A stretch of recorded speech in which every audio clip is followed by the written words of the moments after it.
খুব জানতে ইচ্ছে করে মানুষ কিভাবে হারায়, কেন এত কাছের মানুষ হঠাৎ করে অপরিচিত হয়ে যায়।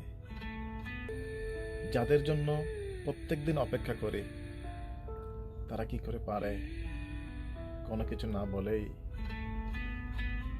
হারিয়ে যেতে। মনে প্রশ্ন জাগে, হঠাৎ কি অভিমান জমা হয়, নাকি দীর্ঘদিনের অবহেলা ধীরে ধীরে তাদের টেনে নেয় কোনো এক অপরিচিত পথে।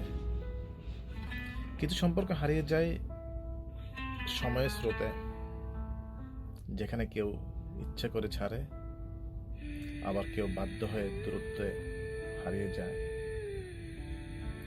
সবচেয়ে বড় কষ্টের বিষয় হলো, চলে যাওয়া মানুষ রেখে যায় অসংখ্য অসমাপ্ত গল্প, যার উত্তর কখনোই খুঁজে পাওয়া যায় না।